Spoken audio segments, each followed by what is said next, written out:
حضرت امام شافعی فرماتے ہیں میرے علاقے کا ایک نوجوان تھا، عالم فاضل نہیں تھا پر نیک بڑا تھا، میرے ساتھ حج کرنے آ گیا اور مجھے وہاں جا کے پتا چلا وہ بھی آیا ہوا ہے۔ فرماتے ہیں وہ حج میں بڑی کوشش کرتا اس سے ملنے کی، تو کہتا حضور کیا حج میں باتیں کرنی، رب رب نہ کریں، احرام باندھا ہوا ہے بعد میں بات کریں گے۔ فرماتے ہیں موقع ہی نہ دیتا، جوان تھا بڑا پرہیزگار۔ فرماتے ہیں وہ جب بھی دعا کے لیے ہاتھ اٹھاتا تو کہتا یا اللہ مجھے قبر میں بھی نماز کی اور قرآن کی توفیق دینا۔ کہاں؟ مولا علی ایک دن آ کے کھڑے ہو گئے، عرض کرنے لگے یا رسول اللہ جنت میں نماز بھی ہوگی کہ نہیں؟ حضور نے فرمایا علی نماز کی جگہ تو یہ ہے، وہاں تو اجر ملے گا نماز کا۔ تو عرض کرنے لگے حضور جہاں نماز نہیں نہ ہوتی علی کو مزہ کوئی نہیں آتا دن گزارنے، نماز ملے گی نا وہاں۔ کہاں جی؟ اللہ ہی خیر کرے، میں نے بیان ہی بڑا مشکل شروع کر دیا۔ جنت میں نماز کی تلاش۔ تو امام شافعی فرماتے ہیں کہ وہ نہ دعا مانگ رہا تھا یا اللہ قبر میں بھی توفیق دینا، اور میرے قابو نہیں آتا تھا، میں بڑی کوشش کرتا ذرا بیٹھے کو بات چیت کروں پر وہ نکل جاتا اور اپنی عبادت میں لگ جاتا۔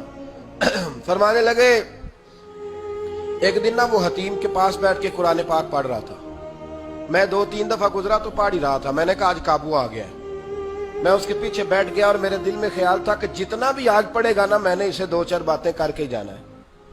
آپ فرماتے ہیں میرے دل میں خیال آیا، اس نے قرآن مجید سمیٹا اور میری طرف دیکھ کے کہنے لگا حضور میں بھی آپ کا انتظار کر رہا تھا، آج میرا بھی دل تھا آپ سے ملنے۔ کہتے میں خوش ہو گیا، لیکن اس نے کمال کر دی، جیب سے چند دینار نکالے اور کہنے لگا حضور آج ظہر کی نماز کے بعد نا میرا انتقال ہو جائے گا،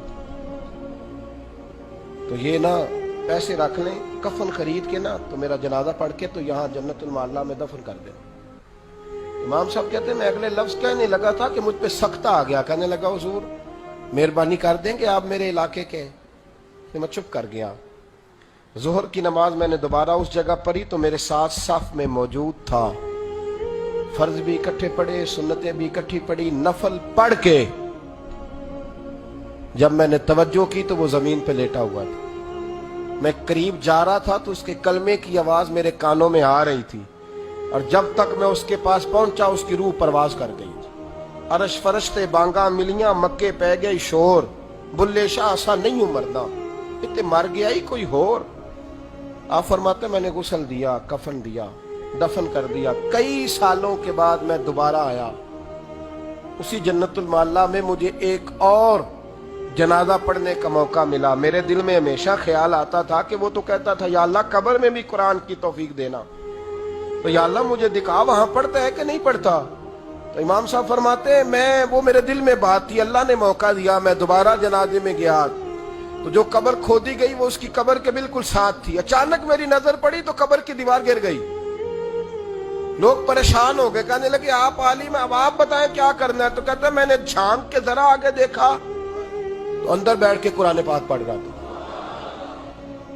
تو میری طرف دیکھ کے کہنے لگا السلام علیکم امام صاحب یہ دیوار شیوار کوئی نہیں گری، یہ اللہ نے آپ کی دعا قبول کر لی ہے۔